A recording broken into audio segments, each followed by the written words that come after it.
Hey everyone, welcome to the MIA login. In this video, I'm going to be telling you how you should go about buying a used car. Now personally myself, I've owned and sold over 50 cars, and if I include the number of cars I've been given for work, for loans, and for all of that good stuff, I've been fortunate enough to experience over 100 cars in the span of 12 years. Now granted, part of those 50 cars that I've owned are the same car over and over again at different trim levels, but that's not a bad thing. That means I got to test out the same car in different areas and got to see what felt similar, what felt different. But this video is about telling you what you should be doing when it comes to buying a used car.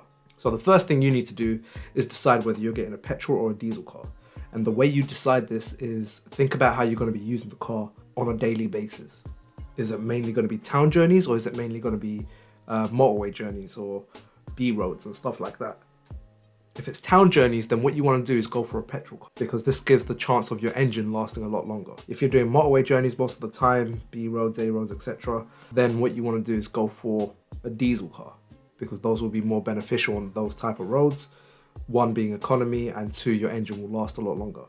If you use diesel cars in town on a daily basis, then the chances are you're going to be messing up your engine faster. Not only that, majority of diesel cars now have a DPF, which stands for diesel particulate filter.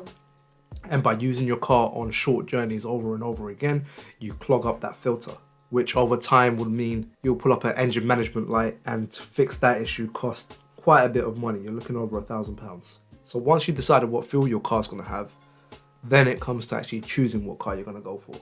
And before you even go to see the car, you have to do a handful of checks. And I highly advise these checks. They're simple to do, and they're also free to do. It will also make you better prepared for when you go to view a car. So if you look up at the infographics above me, you can see on the second table that it says find a car, do an MOT check, and then analyze that data. And that's exactly what we're going to do. In this video, I want to be searching for an Audi TT because I've wanted one for a very long time, but I'm going to try find one for under £4,000. Right, so main thing you're going to want to do is have the website open that I've got up right now, which is the MOT checker by Gov UK. US, I'm not sure if you have anything similar. If you do, please let me know what it is in the comment below. This in the UK is free to use. So for example, all we need to do is click start now. And then we're going to wait on this page until I find a car. So like I said, I want to look for an Audi TT. And again, this is the first step of actually searching for your car. So let's just go to Audi. I want a TT, so it's going to be near the bottom. Max price I want to spend is £4,000. And then fuel type I want diesel, because I'm going to be doing a lot of long journeys with it. So there's only 10 available.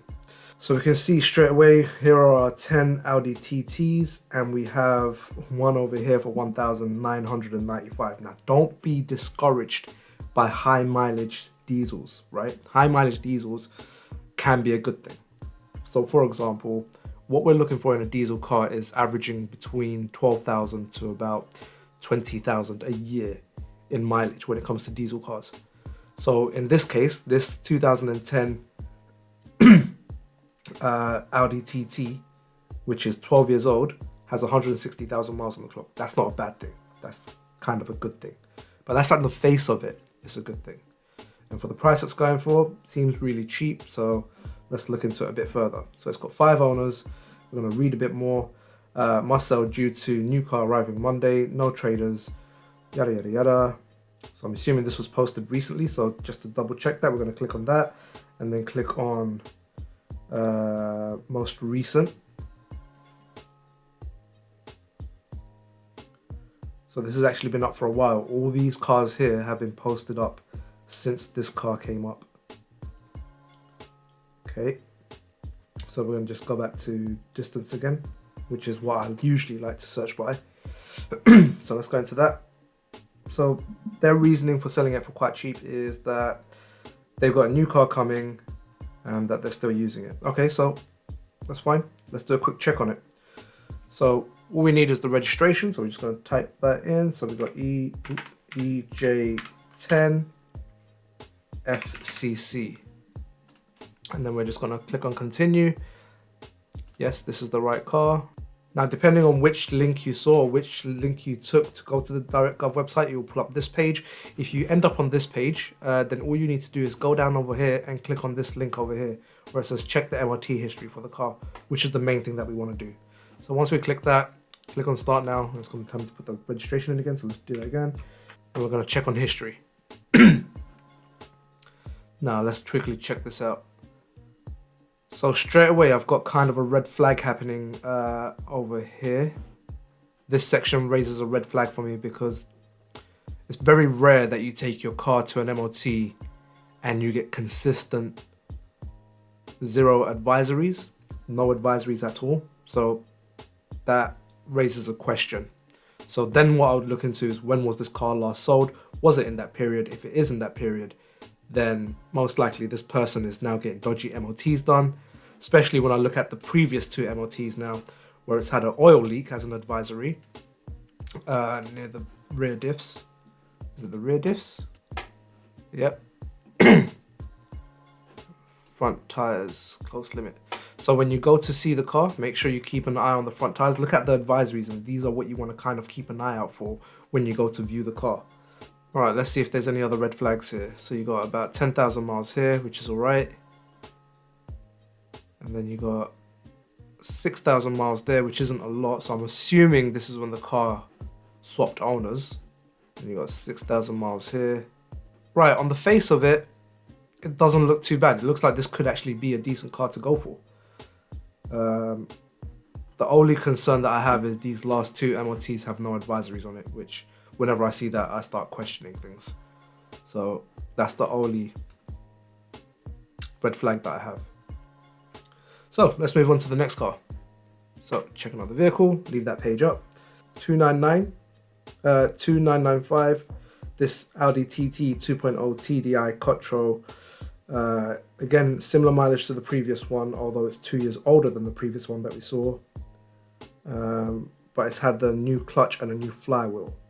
So that's big jobs that have been done already, which is good. As long as they got the receipts, we're all good.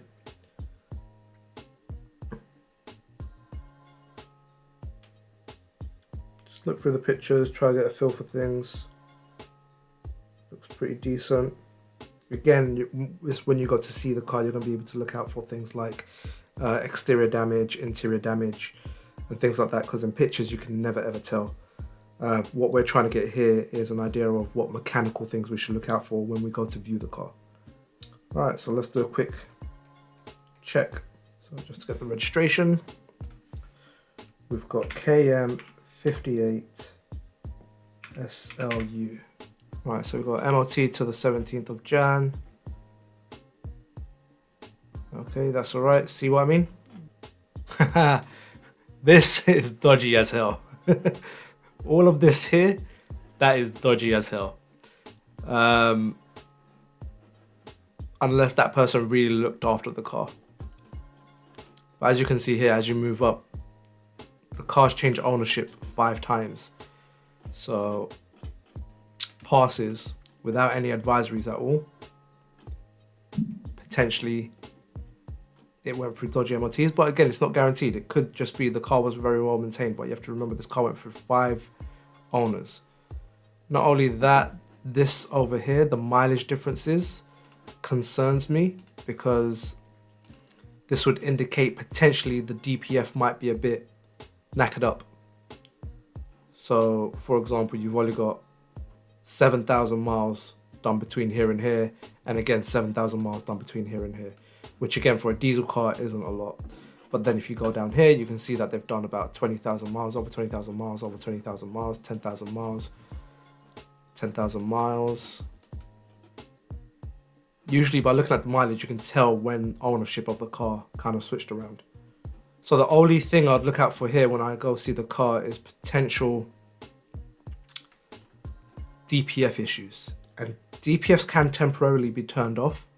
So when you do take a test drive in the car that you think temporarily that might potentially have a DPF issue, make sure you take it for a good drive and wait for any lights to come up. If you do have a OBD reader, then make sure you're using that as well. So that's it. That's the 2 cars I want to look at. So I think this one and the one at top potentially would be good buys.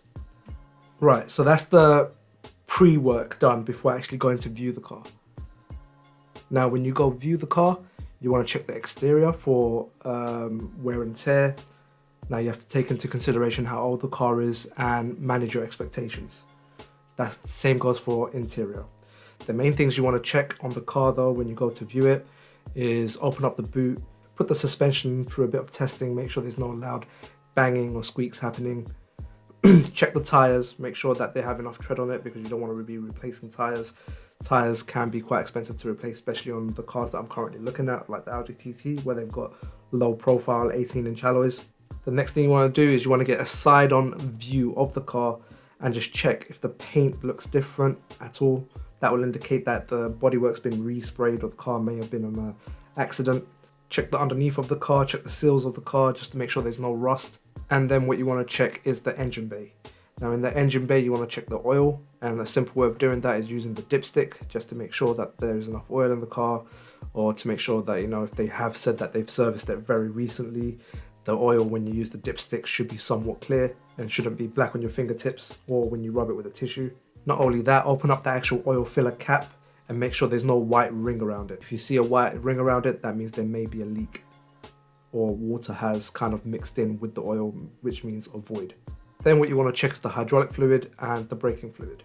Once you've done all of that, then go for a test drive and yeah, just make sure the clutch is all good. Make sure you can go through the gears with ease and that there is no grinding. Check the handbrake. So when you have the handbrake up and you put the car into gear and try and move off, the handbrake should hold the car. Just make sure you don't put too much acceleration. You just want to lift off the clutch slowly and the car should be staying in place. And one last check that I advise you to do is just make sure the heating and the aircon is working. Heating being the main one, so what you want to do is put it all on cold first and then blast it. Then it shouldn't be blowing out hot air or anything. And then what you want to do is put it all the way to hot and then make sure it is actually blowing out hot air so the thermostat and everything's all working. Listen out as well because the heating in most cars, when you put it on aircon, the fan should be turning on. You should be able to hear the fan. So if you turn the aircon on and you're not hearing the fan, there may be a potential issue. Other than that, I'm not sure what else I could advise you on. Take a look around on more YouTube videos, but I've pretty much given you all the advice I can give you in my video. I hope you found it useful. If you did, please do consider hitting that subscribe button. It would really be helping me out. And yeah, until then, I'll catch you on the next video.